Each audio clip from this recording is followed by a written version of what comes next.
All right, greetings everybody in Harry Norman land. We hope that this webinar slash podcast finds you doing well. Thank you for joining us in our third of what I hope is many conversations with great agents across our company. Today, I'm thrilled to have Tori Hughes with us, who is an agent in our East Cobb office. Hello, Tori. It's good to see you. These are some crazy times that we are finding ourselves in. This is the first time that we are attempting to do this in this capacity. I guess something we've learned from all this COVID craziness. But Tori, thank you so much for your time. Welcome. We are thrilled to have you here. And I guess for those that don't know Tori across Harry Norman, tell us a little bit about you, your family, what you did before you got into real estate. Just kind of give us a cliff notes of Tori, if you will. Well, thanks for having me, first of all. I'm excited to be here and a part of this. I love listening to podcasts, and I've loved the other ones that you've done. So this is an honor. Excellent. I guess a little bit about me is I live in Roswell. I have a husband named Matt. We've been married for 10 years. Have an 8-year-old daughter named Kate, a 6-year-old son named Connor. You can see his picture behind me. I'm in the playroom, and they keep us very busy. And I guess a little bit about me before I got into real estate. I grew up in Tennessee, went to University of Tennessee, mastered in accounting and tax. So I moved to Atlanta after college and worked at Ernst & Young for a year in the tax department, and quickly decided that public accounting was not for me. It's funny. I can't see you as an accountant, Tori. Yeah, I've heard that many times. I love accounting, but those hours of public accounting, that was rough.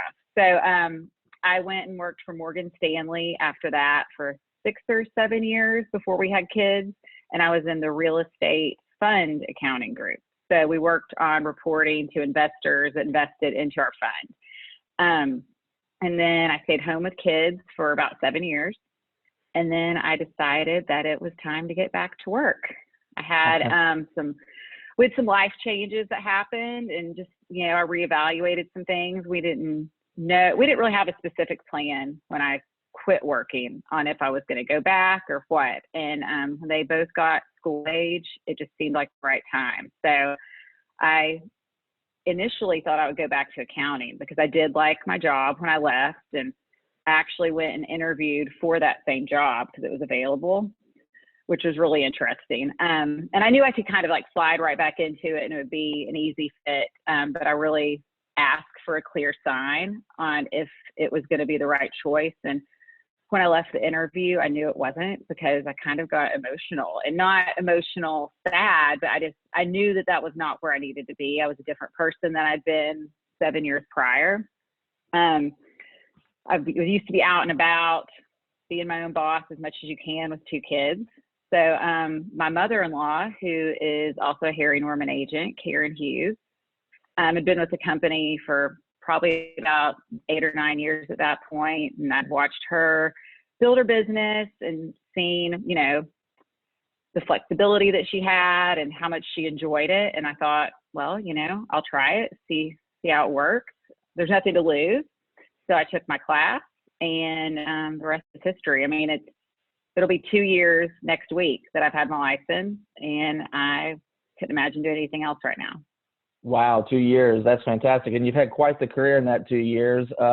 Rookie of the Year company-wide last year, or we just recognized. And so that's fantastic. Now, was there any connection or correlation with the real estate component of the accounting that you did that kind of sparked an interest in real estate? Or were you just looking for, or was there's no connection at all? I mean, I really liked that part of my job. It was mainly in multifamily and retail and industrial buildings that I worked on. But the accounting side of it and understanding finances certainly helps in the industry. It really helped during real estate school. I think everyone says that the accounting and finance part's the hardest part, and that was the easiest part for me. But I do think that I kind of have a different skill set to offer, being able to understand that side of the transaction and the financials and some of the lending things not better than others, but, you know, it just comes a little bit more naturally. Right. Now, are there any things that you, beyond the finance, you know, getting that leg up as far as that goes, is there anything that you took away from that experience that has helped you kind of mold or develop your personal approach to how you run your real estate business? Yeah, for sure. I mean, I think having a business degree and working in the financial, you know, industry and knowing how to balance books. I mean, I think I definitely see how to run my business as a business. And on the other end, I also see how Harry Norman is a business and how as agents, we fit into that big picture of the company. And, you know, I feel like I understand or have a good grasp on, you know, certain decisions that the company makes and why, and, you know, because it all affects the bottom line. And with my own business, I try to plan out a budget and forecast, and, you know, those things change, and we're seeing right now how they're changing. But Right. that helps me being able to compare and contrast why, you know, what I spent, was it useful, and vice versa. Gotcha. Now, and would you say that your approach maybe is a little different because you have that finance background and the accounting background? Like when you go on a listing appointment, for example, and you're sitting down with the seller and you're talking about pricing and, you know, what's going on in the market. Do you think your approach is a little different as a result of that? I definitely really dig into the numbers and do a lot of spreadsheets and calculations. I mean, I love Excel. I lived in Excel for, you know, the 8 or 9 years I was in accounting, and I still love it. I put everything into Excel. So I definitely think I probably look at some other variables that may not be looked at, you know, by other agents, and I enjoy that part of it. So I do focus on that in my listing presentation. Not, you know, I always tell them, I just try to find as many things that can support my price opinion. Gotcha. Well, I don't want you to give away all of your secret sauce, but are there like any specific little examples or nuggets? You know, because a lot of agents, what they'll do is they'll go to FMLS or Toolkit CMA and plug in a couple of properties and let the thing spit out a value. I'm guessing that's not your approach. It sounds like you're really kind of taking a deeper dive into, you know, each house and the numbers, and that. I don't want to speak for you, but there's some things you think that you do totally. that differentiates yourself? Yeah, one thing that I do is I mean, what you just said, that's the first step of the process, is I go through the FMLS and I pull high level the comps that match for sold, pending, and active.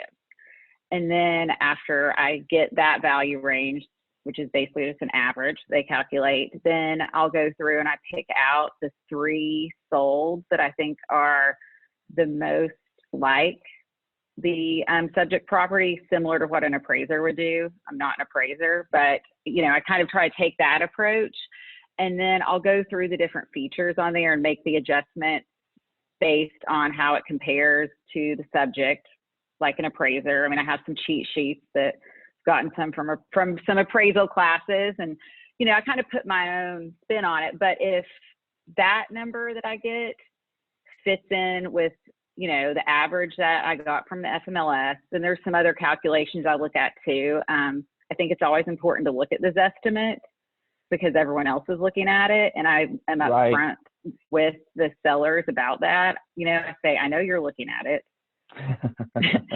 It's not right, but you know, I want you to be aware that I'm taking it into consideration too. And, you know, I have a percentage I apply to it to see if it's within that range. But, you know, I think that the more support you can have for what you're showing them, the better. And they may not all understand it or value it, but it shows that you're doing work and that you didn't just do what they could do, because anyone can go online and find sold properties.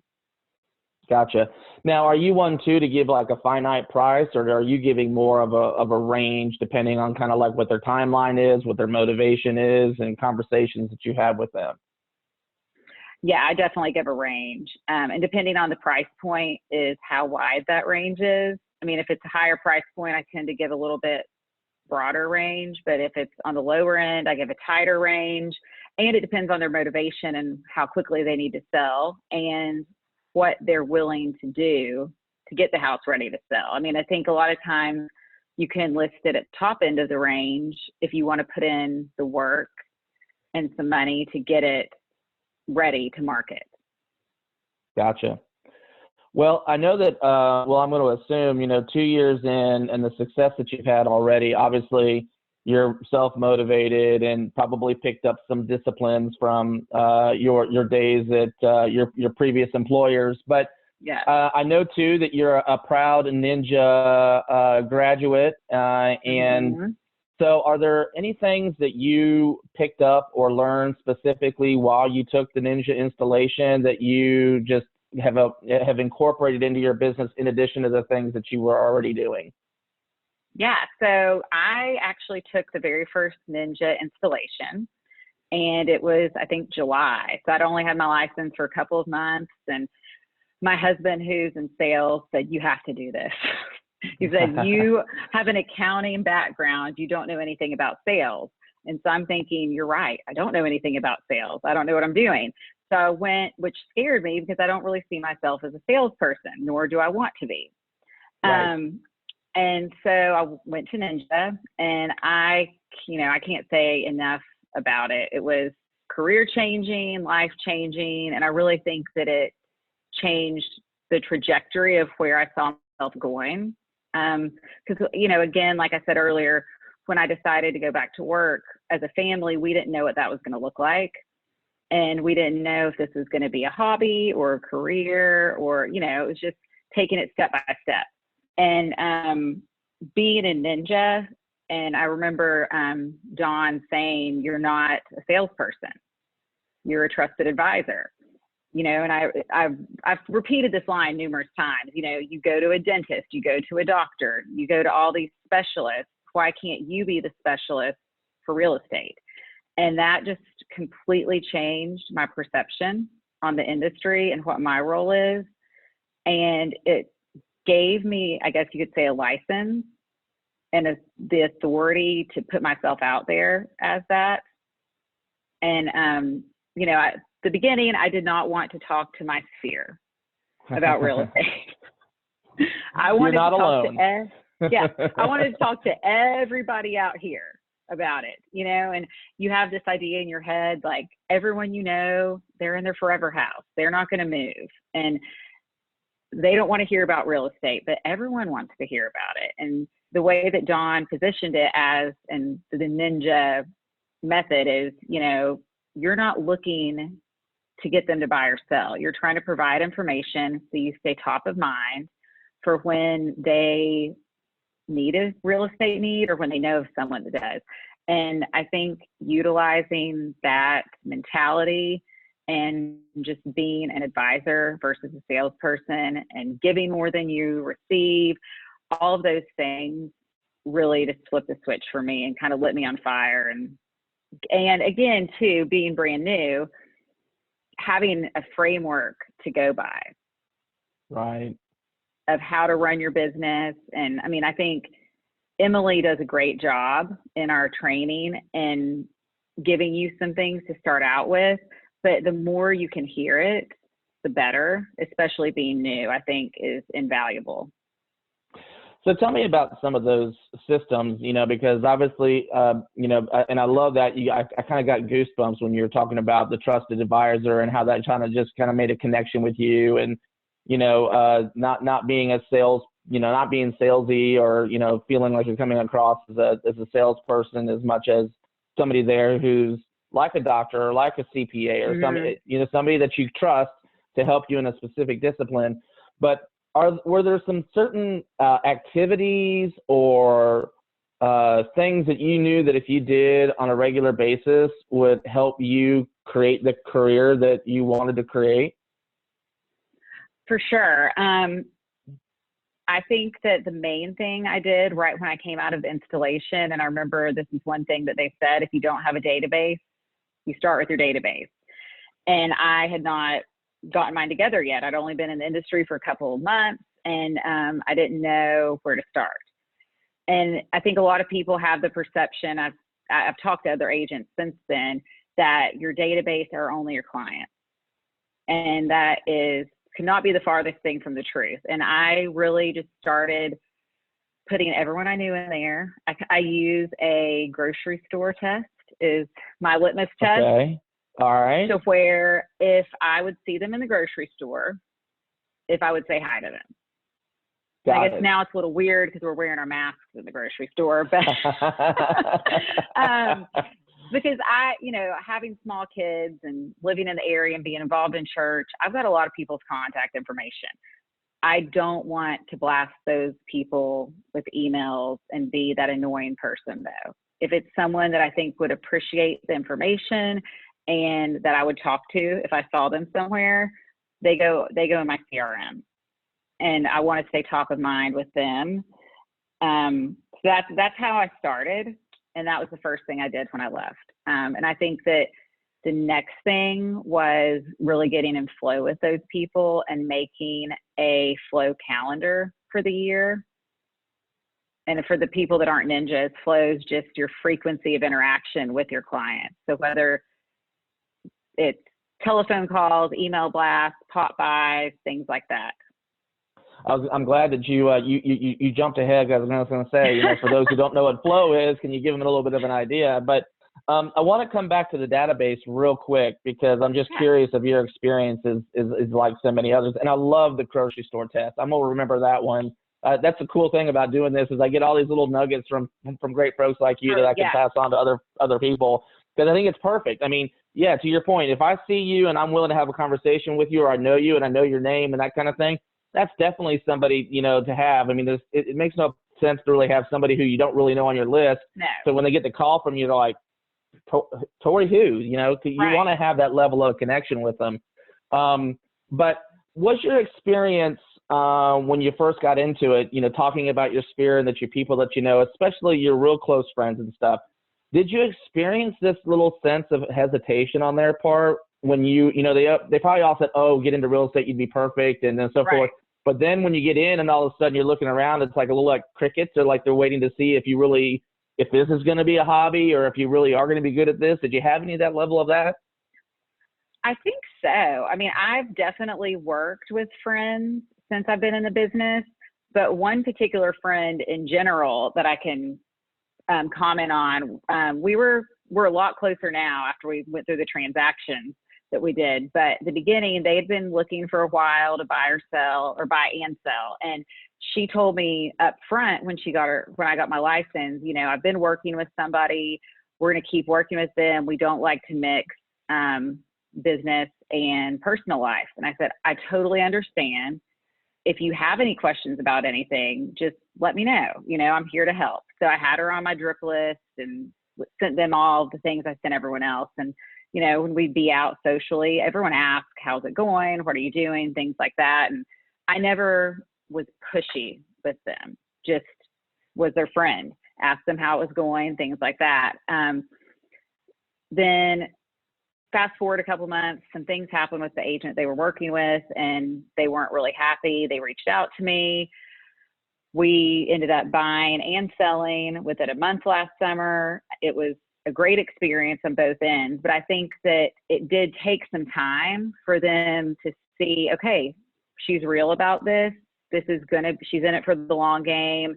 And that I'm passionate about it, and that I am going to look out for them. And that's what I said to them when they called me was, I don't trust anyone but myself to help you with this, because it is such a big, important step in your life. And although I may be new, I have time to focus on you. And if I don't know the answer to something, I have this whole team behind me. I have all these resources, and I'm never going to pretend like I know an answer when I don't. I'm always going to tell you straight up, I'm going to go ask my broker. I'm going to go ask my mentor. So I think I think people respect that. And then they'll trust you more when you say that you do know the answer to something. Yeah. Well, I love what you said a little bit ago about how you were just there to help, and you weren't so much focused on the outcome of maybe a potential sale as much as it was hey, if you need my help, I'm here. I don't want to see you make a mistake or anything like that out of your best interest. So Right. again, I think that's a ninja mindset thing, focused on a place of abundance versus scarcity. And, so I think that's fantastic. So you talked about some daily habits and some daily disciplines. I know that's part of, the ninja system is the 9 daily habits. And I'm not going to quiz you on if you did your 9 daily habits today, so don't worry. But what I wanted to get to was kind of, what does a normal day in the life of Tori look like? And I guess maybe I should phrase that before all this COVID craziness set in, and kind of like what you're doing now, but kind of like, what does a day in the life of Tori look like typically in her real estate career? So pre-COVID is a little different than it is now, because now I'm homeschooling 2 kids and we're home 24 hours a day. I will say that with Ninja, I think that you have to use it and make it your own. At the beginning, I was really focused on, because I'm a type A person and kind of OCD, I wanted to do it exactly the way they told me to do it. I was killing myself to wake up every morning, follow the morning routine, do it before the kids got up, and then, they say work on your business in the morning, work in your business in the afternoon. And that did not work for me because of having young kids. I flip-flopped it a little bit, and I would work in my business in the morning when they were in school, and in the afternoons when we were home, I worked on my business, as far as working on my marketing. And obviously some days are different than others, but I think that realizing that I can still do the ninja mindset and implement those parts into my day, it just didn't have to look the way that it's written in the book, was freeing for me. And other people, that might have been a really easy realization for others, but when you're type A and a rule follower, sometimes you kind of have to figure that out after trial and error and some stress. So I will say that I don't always do everything on the list, but I do try, once I have those ideas in my head, like the personal notes for for example, I don't always sit down and go down a list and write 2 a day. Sometimes I write 10 a day, just depending on what's going on, but my mind is set to think about writing notes.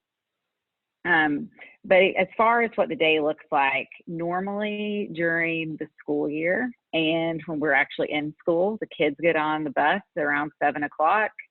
I work out, I get ready, I go to the office. I'm a big believer in going to the office when you can.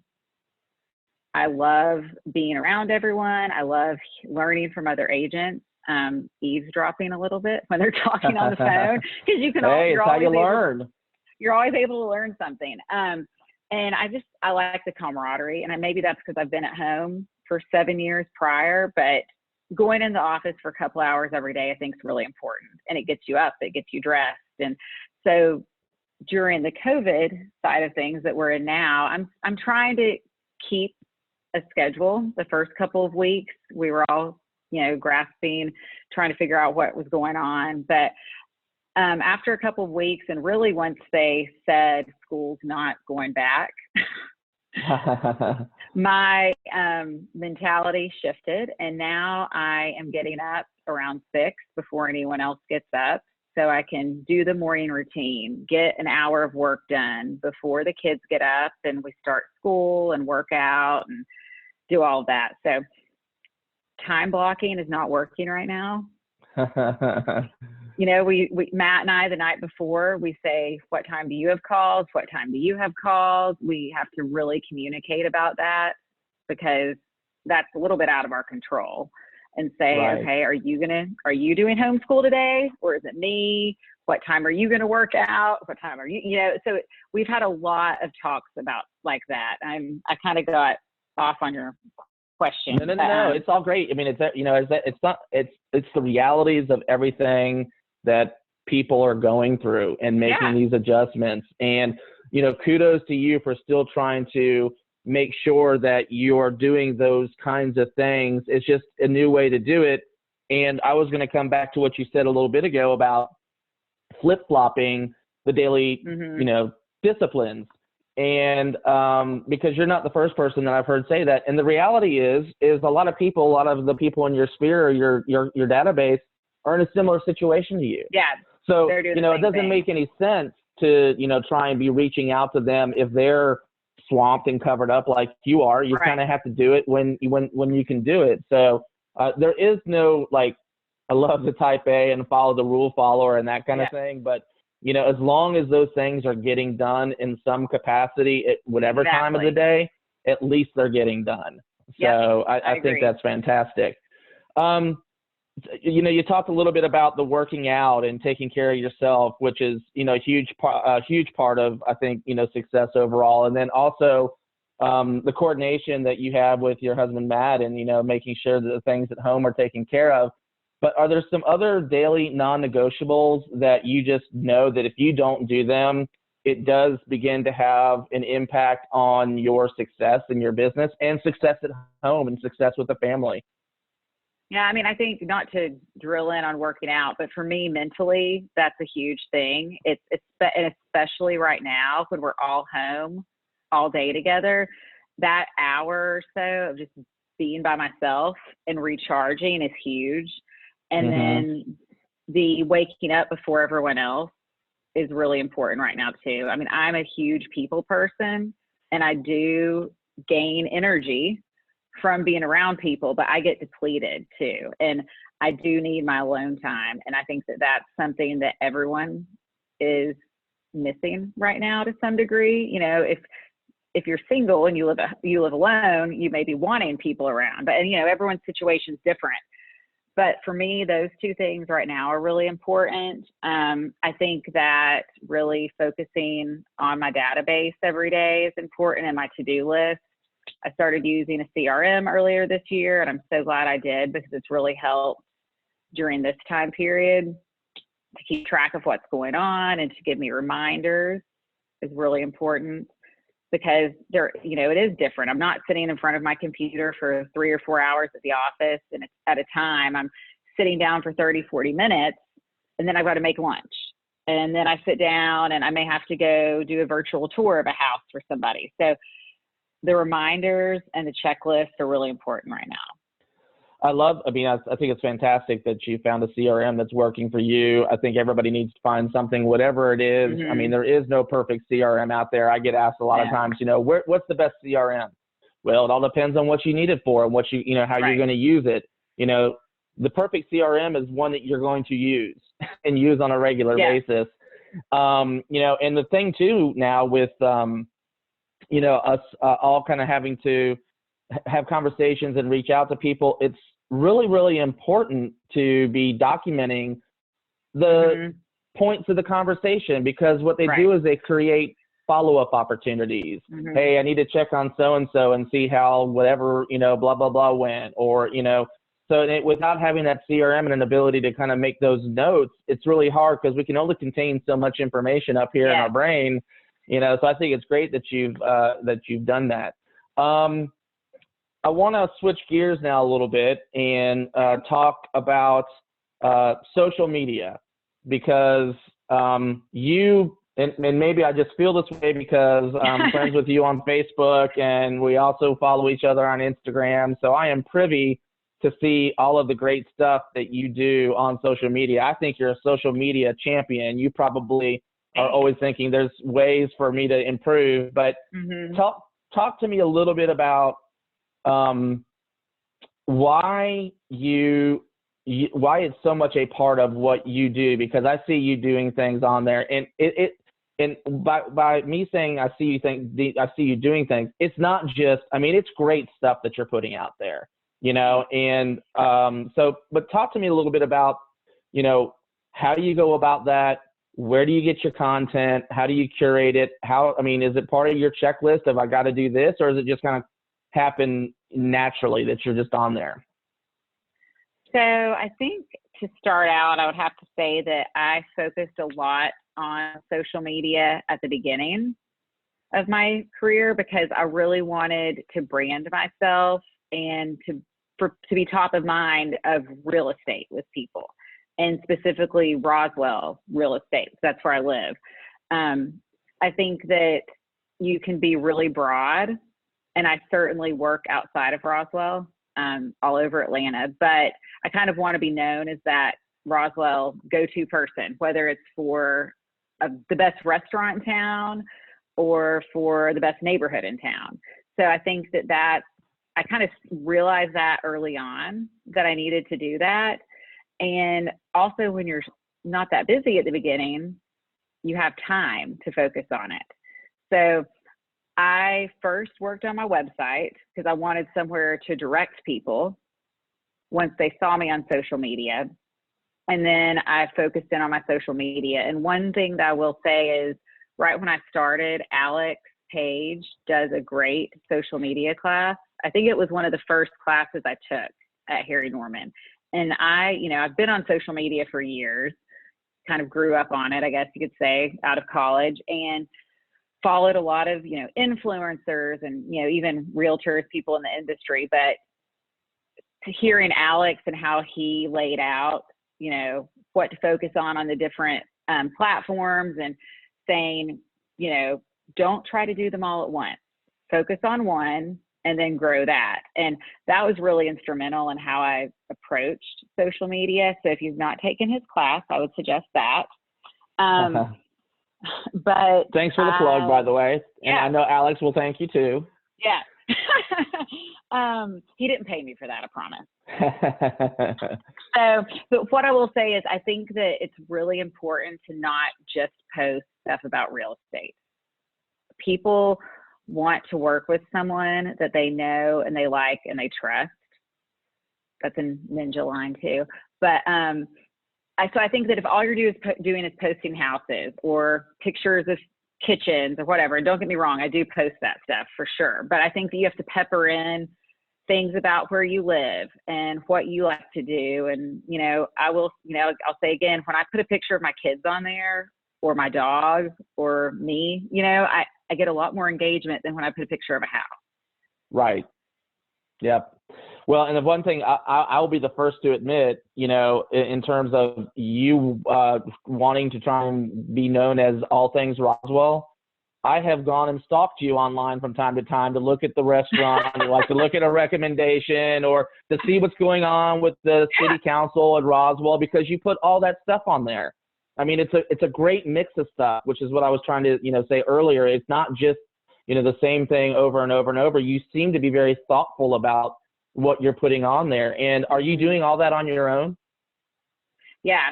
I mean, I get help from the company. I utilize all of the resources that were provided because, they're there. Why do I want to go recreate the wheel and make something my own? I mean, I do take it, what the marketing and Luke and everyone, what they give us, and spin it my own way.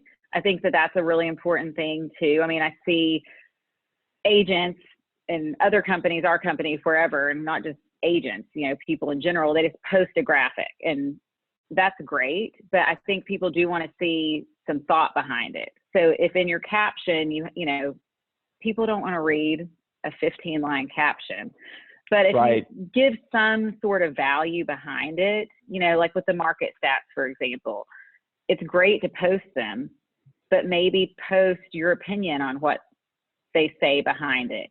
And, don't post all the market stats for East Cobb and Roswell all in one day. Split those between a couple different days of posts so you can get the most exposure for what you're given free. Mm-hmm. Yeah. So just trying to think of some learning points or takeaways for folks. One of the things I first heard you say that maybe you picked up from Alex was start small. Don't try and dive headfirst in onto all of it. Right. Start somewhere and get that mastered, and then move on to the next thing. Mix up the posts of what you're doing. And the captions, I love that. Just don't put it on there as a picture or something. Give a little background behind it, or something something to maybe cause people to think. 3 great things there. But anything else that you've learned over your time doing this that works really, really well, that you get high engagement on? It sounds like the pictures of the kids and the family and so forth get you good comments and that kind of thing. But anything else? People like videos, and I am trying to do more of those. I've started something past couple of weeks called Morning Minute, and I'm doing it a couple Monday, Wednesday, Friday, and just 5 to 10 minutes of something that I'm working on or thinking about. This morning I did spring cleaning tips, and then I posted the marketing collateral that the company gave us on the spring cleaning tips. So I worked those two together, and I think that was, you know, probably useful to people. I had some people comment, "Thank you for this. I hadn't thought about that, you know, some of these things. I'm going to get started on my list." And so I think when you engage, like when people comment, don't just like their comment, you know, write them back, send them a personal message. You know, and what else was I going to say? There was another thing. Oh, like the market data that we get. The market insights. I sign myself up for the Roswell market insights, and then I'll do screenshots of those and share those in my stories. So that's another way to use our material creatively. Creatively, yes, there you go. Creatively, you're right. Yeah. Well, you know, it's funny though. I love that you mentioned that, because I see so many people just posting something there and seeing a little bit of a chain of comments or something, and no replies. Right. No acknowledgement. Maybe a little like or a little heart or whatever, you know, on there, but it's called social media for a reason, because you're supposed to be social. You know, you're supposed to be a two-way. It is not one-way facing. It should be two-way, you know, with interaction and everything else. Now, I get it, you know, with everything else that we got going on, you know, during the day, it's difficult at times to be constantly engaging your folks. But I would think, too, that would be something. I love that you said that it's important that you have to acknowledge the people that are, you know, liking it and responding and making a comment. Right. Well, and that's going to encourage them to do it more, I think. And especially right now, people are hungry for that. They're hungry for a video to watch, or they're hungry for relationships, and that's another way to give it to them. Another thing that I would say would be to think about your sphere and the people that follow you as to when you post. And what I mean by that is, I think the statistic says like the best time to post or to send out an email is like 1 or 2 o'clock in the afternoon. Well, for me in my sphere, most of them are moms. And at 1 or 2 o'clock, they're not on their phones looking at social media. They're doing it with their morning coffee or their afternoon, evening wine. So I am not, you know, I do post throughout the day sometimes, and I'm doing that a little bit more now because I am home and not running around showing houses all day or going on appointments.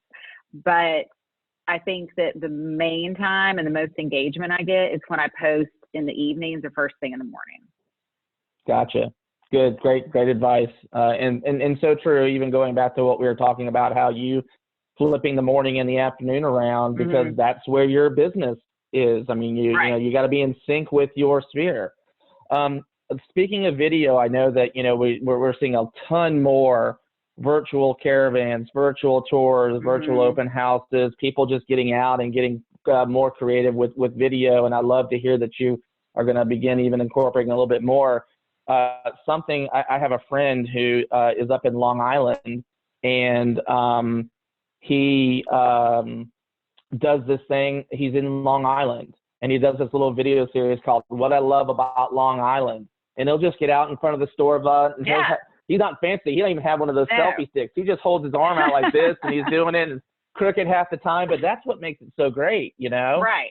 So the off the cuff and just really real and authentic is what people want. I mean, I do think there is a space for something that's, you know, high production value and really professional. Like that's where you put your marketing dollars for your listing. Right. I think that for social media, people want genuine, and they want to see you, and, you know, off the cuff and on the fly is the best way to go. Absolutely. All right. So I'm going to take a quick break because I need to go get my power cord for my computer because we're about to die.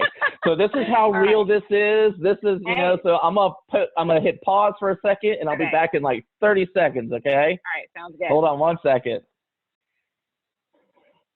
All right, Tori, thank you for that. That would have been great. We would have been having a conversation. All of a sudden, the screen would have gone blank. And, you know, so fantastic. Well, we were talking about social media. So is there anything else that you can think of or want to expand on before we move on to something else? As far as social media goes, I think the other thing I would say, there's so many apps out there that you can use to personalize things. You know, if you have a logo, you can upload it to the images. I mean, I think consistency is key. I've started uploading like the Harry Norman fonts and our colors to some of the apps that I use to make social media images, just to have that consistency throughout everything. And you can look those up on, I think it's on my H&R Office. There's like a brand guide. So, you know, things like that, anything extra, you know, this is probably a little advanced for some people, but. Well, what are some of those apps? I know it's on the tip of my tongue and you're probably going to say it, but what are some of the apps that you use to help create some of that imaging? The main two I use are Canva. Canva's That's probably the one you're thinking of. Yeah. Yeah. And I mean, it's great because you can get on there and they'll give you ideas of things to post, and then you can make it your own, or you can, you know, I'll do a lot for just sold or, you know, just listed type things. And then Ripple, RIPL, is really good for videos and slideshows. Okay. And you can put text on it. Those are really good. And then another one I use to edit photos is called Snapseed. Snapseed? Yes. And all of those are free. You can get the more advanced versions if you want some of the extra features, but the free versions work great too. Great. And what does Snapseed allow you to do? Why do you like that as an editor? Well, you know, if you take pictures and the lighting's not good, or, you know, you want to brighten it up, take your wrinkles out, you know, all of those things. So yeah, I like all three of those. Awesome. Very cool. All right. Well, say I'm brand new in the business like you were 2 years ago this summer, or in a couple months. What would you say to yourself, that person who was getting into the business, and some things they probably would want to do sooner rather than later to help guarantee a successful start in this career of real estate? Well, I think the most important thing is to show up. And that's a little difficult right now, I think, to some degree, to show up, you know, to the office because you can't go in it. But, you know, I think always attending sales meetings is huge because you learn so much. You interact with other agents. They know that you are hungry. You know, if they need help, they know who to call. You form relationships with people, and you get to know what's going on in your market. And I think that the company is giving us a lot of good resources right now during sales meetings. So even if you can't go into the office, I think the fact that we're doing the virtual ones are great. And then all of the training that you can do. I mean, the first 3 months, I guess, of when I had my license, I really focused on training and marketing because my kids were out of school. They had, you know, half-day camps, but that was it. So there wasn't a lot I could, you know, go out and do. But I could go to a training every morning while they were at camp. Now we have all the online training options, and I love learning. So I think that that's really important, and you can never hear some of this information too many times. Right. I think that working your database is probably the most important thing after that. But before you do that, I think you need to have your website, at least something on there. You need to have your bio. You need to have your picture. There's a lot of things you can pull in for free that, you know, Harry Norman already has ready for you. That, you know, just have something on there. Because the first thing someone's going to do is they're going to go Google you. And if you don't Correct. have a web presence, they're going to go on to the next person. And, you can, perception is everything. So if you are up there and you've got a website and you have a social media account and you look like you're busy, people are going to think you're busy.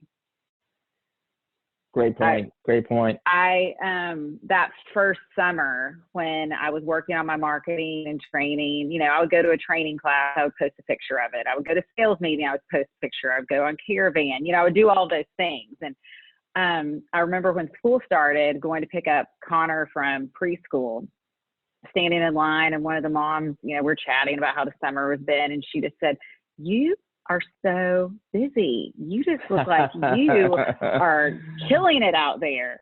Little did she know I hadn't had a client or a transaction, but perception's everything. And I think that you can do a lot. You're not lying. You're out there. You're going to tour houses. No one needs to know that you don't have a client with you, that you're just with other agents. So I think that that's really important, is to get a web presence up. So once you do work on your database and you start sending out an announcement that you've joined the company, but then they click on the link to go to your website and they see your bio. So that's just another thing to, form a connection with somebody. And what else? Marketing with your website, social media. You could do some pop buys, just easy things, just to let people know that you're in the business and that you are a resource for them. So I think what I hear you saying in short is, don't be a secret agent. You got to get out there. You got to get out there. You got to get out there. You got to put yourself out there.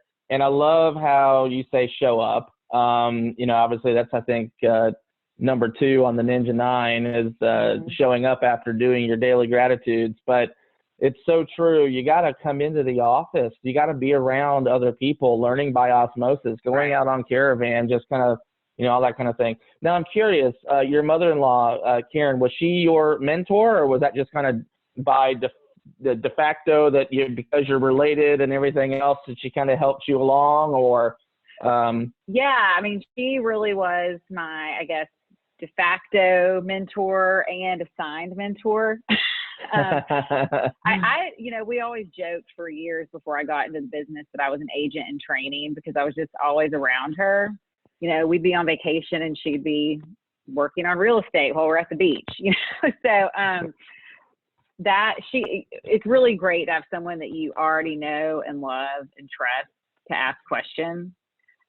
She's in Florida now. She's not really working up here, but I do still call her when I have questions. But, leaning on Mary Beth, my broker now, she's awesome. Jean before that. And then Avery McMahon, who was at our office as an assistant, basically right when I started, she helped me a lot. As she was a resource when I needed help with technology things or contract questions. So I think that I am never scared to ask them a question, and I don't feel bad about asking questions. I think some people do, and that's just not me. I think that people genuinely want to help you. And especially in this company, I've found that there is a mentality of, if I'm doing well, you're doing well, and vice versa. I don't feel a lot of the competitive nature of not wanting to share, which I think is great. I think that's what makes Harry Norman such a family, is because of that mentality we have. Yeah, and I think it's fantastic that you say I'm not afraid to ask questions, because that's really the only way that we learn is by asking questions, or being, bold enough or having enough courage to say, if you're asked a question, I don't know, but guess what? I'm going to go find somebody who does, and I'm going to get back to you as quickly as I can. So all fantastic points. And I love that you have that great relationship with Karen, and she's always a resource, because once a mentor, always a mentor, right? That's true. So we talked about a little bit, what you feel like differentiates you when you go on a listing appointment. What would you say are some other things that differentiate you or makes you different from other agents out in the marketplace? Well, I think the social media and the marketing aspect. I think that when people have seen you online and how you market yourself, they see that you are going to be able to market their house well also. It's kind of like the whole negotiation thing. I've heard people say, you know, if someone's trying to get you to cut your commission, I've heard that line of saying, if I am not going to negotiate for myself, how am I going to negotiate for you? So I think it's the same way with marketing. I think that people, when they see that you do a good job marketing yourself online, then they'll trust that you can market their home. I also think that I take a really relational approach. Matt, my husband, always says, Tori, you cannot be best friends with all of your clients because when it's someone that, I've said this a million times, if it's a referral and it's someone I really genuinely like these people and want to be friends with them, I always say, Matt, we're going to be really good friends when they move here. And he just always says, you don't have time in your day to have all of these good friends. But I think that that's really important. You have to like the people that you're working with, because we all know you talk to them so much during a transaction. And it's sad to me at the end when you don't talk to them every day. You know, I mean, obviously I maintain those relationships past that, but even, when it's good friends that you work with and you're talking to, the husband and the wife 2 or 3 times a day, sometimes for 2 months, and then you close on the house and you're like, oh, what happened to our group text? Yeah. But I try to really make people feel comfortable and, give them advice based on, things that I've experienced personally, especially when it has to do with kids. I have these buyers right now I'm working with, we're closing this week, and they don't have kids yet, but they want a family. So we'd be looking at houses and they would, say one thing, and I would say, well, I know you don't have kids yet, but think about this in the future. This, steep drop off in your driveway or whatever, may not be great when you have a toddler. So really trying to make it personable, but also professional at the same time. I think there's a fine line that you have to walk, because I do think that this is a profession. It's my career, and I want to be taken seriously for that. So I think that showing up, looking the part, dressing professionally, even, when it's friends, doing your full spiel, proving your worth, not just assuming that you're going to get the business because you know them or it's a referral. I want to earn their business, even when it is someone that I know well. I think that says a lot, and I think they appreciate that as well. I love that. Be consistent, regardless of the level of the relationship. Mm-hmm. And I think that consistency with how you market properties and how you treat your customers and your clients is really important also. I mean, I think that Harry Norman that's what we kind of stand for, is giving everyone an exceptional real estate experience. And that's my motto too. I kind of put the luxury spin on it also, because I think that we all want to be treated like we are luxury. And that's why I like to go shop at Nordstrom. That's, why we like to go to fancy restaurants. You want to feel special. And I think that everyone wants that and deserves that. Yeah. I really like too what you said earlier about kind of looking at the houses that you're showing your prospective buyers through the lens of the real estate agent, the professional, the realtor, because a lot of times they're not seeing the things or thinking about the things that you're thinking about from the standpoint of the steepness of a driveway or the drop off in the backyard, or, and you're probably looking at it too through the lens of, when you get ready to sell this one day, we don't want to have all of these issues that are going to be potential things we need to overcome. And I used to laugh, and I'm a second generation realtor like you. And so when I was started working with my mom, every Christmas we would deliver tins of popcorn, a whole other story. But the first year I did it, I was the delivery boy, and every house I went to looked basically the same, Tori. They were in a cul-de-sac, same thing, just level, dry, they all were the same. And so I said, Mom, you keep selling the same. She's like, well, I want to resell them one day. I don't want to have power lines behind the house or that kind of thing. So that's another thing. Yeah. So that's just something too that I think it's always important to remember is just, it's not about the sale. It's about, getting them in a place where they're going to have a value and there's going to be appreciation, and there aren't going to be issues that they have to deal with when they get ready to have to sell and move on to the next phase. Right. I mean, I don't want them to move into a house that they're going to call me 6 weeks later and say, why did we not think about this? And obviously when you're new, you don't know everything to think about.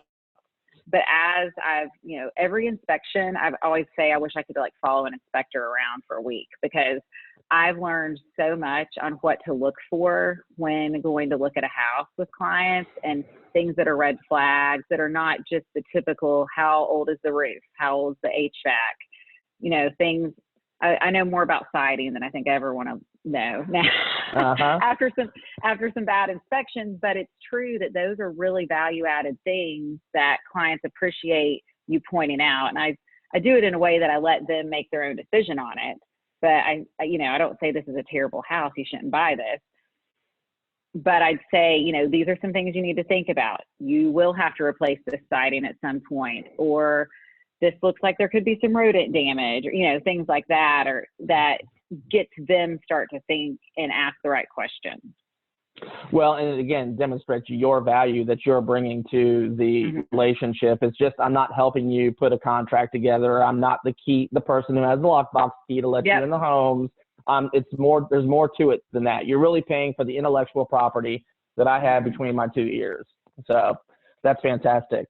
All right. Well, let's talk about real quick before we go, all of this craziness. We're all in shelter in place still right now. I don't think any of us 60 days ago, if you said with how the market was just booming the first part of 2020, guess what?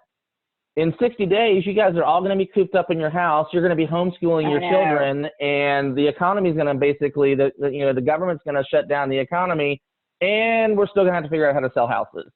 So, I mean, that's kind of where we find ourselves now. I think we're seeing the end of the tunnel and the light at the end of the tunnel. And, but, how have you adapted, I guess, to this new normal?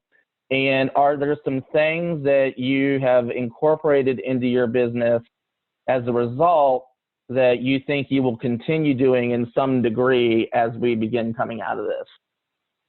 Well, I think it's funny that you said 60 days ago, would you have thought we would be here? Because 60 days ago, I think I was in Las Vegas at the Luxury Portfolio Conference, and, not a care in the world.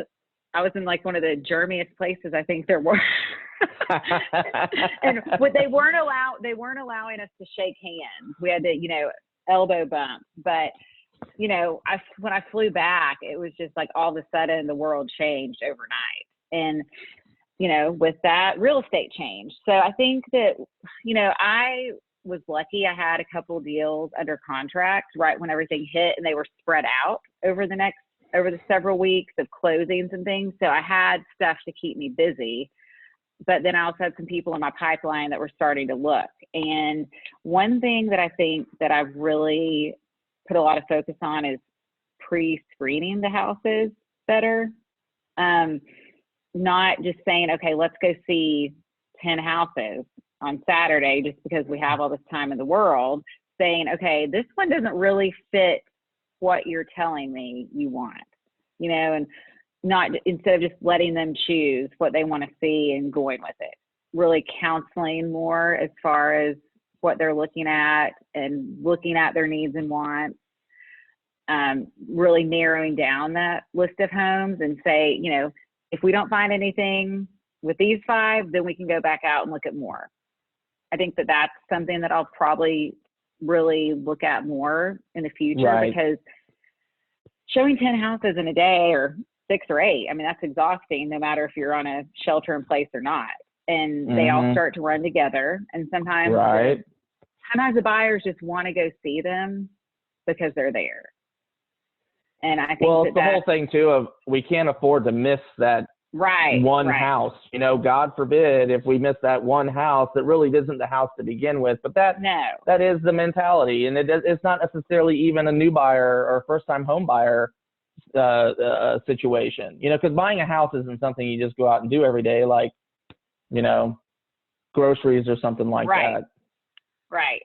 So that's one thing. And then I've also been doing a lot of, video tours with clients that are out of town because they can't come in town. So we're doing a lot of that. I think that talking to agents more before you go to see the house instead of just going to see it, really, again, that's kind of along the same lines of pre-screening the house, but really looking at the disclosures, looking at the motivation behind the sellers of what they're doing. As far as on the listing side, I had 2 listings that were going to happen first week of April, and we pushed those a little bit because neither one of them were in a huge hurry. But just, listening to their needs, not rushing them. I think that was important. They appreciate that. I have really worked on the video, like I said, on my social media, because when you can't really be out seeing people in large group settings, that's a way to engage a lot of people at once. So I think I will continue to do that. That was a big hump for me to get over. I don't love hearing myself talk or seeing myself on video. So I just don't watch them. Right. So are you saying you're not going to go back and watch this after we put it out there? You're not going to watch yourself on video? I'm just kidding. Maybe not. Well, that's great. What you were saying earlier about the pre-screening process and really eliminating some of maybe those homes that they just don't really need to go look at because they don't fit the criteria. It reminds me or takes me back to the whole buyer consultation process in Ninja. And asking, a lot of questions and, doing more of that up front, because I think, the knee-jerk reaction, especially for folks that are a little newer in the business, is they get that call and the first thing they want to do is go show property. Without really kind of getting to really having that conversation and asking some really good qualifying questions about what it is that they're looking for. So hopefully maybe that is something that will keep you out of the car less windshield time and more focused on productive activities. So in closing us out, is there anything else that we didn't cover that you'd like to touch on, or anything else that you'd like to share with the group? Looking at my notes, see if we left anything out. I mean, the only thing I think that, I haven't really talked about that we, talked about talking beforehand was just some of the things that Harry Norman provides to us and what I appreciate about that. I've touched on that throughout the talk. Right. But, I think our training is exceptional, and the leading RE training. I love how Terry's been pointing out all of those classes since we've been under the shelter in place, because when I went on the luxury portfolio conference last year, that was something that I really took away from that, was just how many resources we have and how exceptional that aspect of our training is, in addition to what we get through career services here. So I love that part of it. I love our luxury affiliates. I think that's huge. And, even if you're not in the luxury price point, which, most of my transactions are not, I still use that in my marketing and talk about it and talk about how our company is affiliated with that and how that just helps our exposure as a brand. And I think that you can spin those things for your benefit, even if you're not dealing with that luxury price point. And then our exposure for leading RE. I love all of our marketing pieces, and I try to use those and see how many different ways I can use that marketing collateral, whether it's on the CRM or on social media, talking about it in a video. I think using those pieces that they give you, that frees up time for you to do something else creatively versus redoing a social media piece. Right. And then lastly, I love our leadership. Thank you and Jenny and the rest of the team and all of our brokers. You guys really care about each one of us and our success. And I've never felt like a number here, even from day one. And I think that's really important in a company, and that's what makes us feel like a family.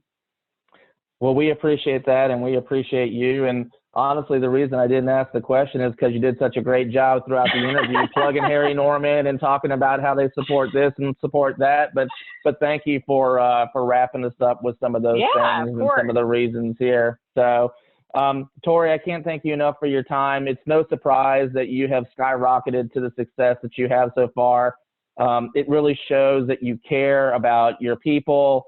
You've got a great support system, it sounds like, at home there with Matt and the kids and extended family with Karen and everything else. And, you know, we're just honored to have you here with Harry Norman, and I just can't wait to see what you continue to do in the months and years to come. So thank you very much for your time. Well, thank you. I'm excited for the company for this year, and I'm, you know, ready to get out of shelter in place for sure. Hey, you and me both. So you take care, stay safe, stay healthy. All right, you too. And I look forward to when we can see each other in person in the very near future. All right. Okay, sounds good. Bye. See you later. Bye-bye.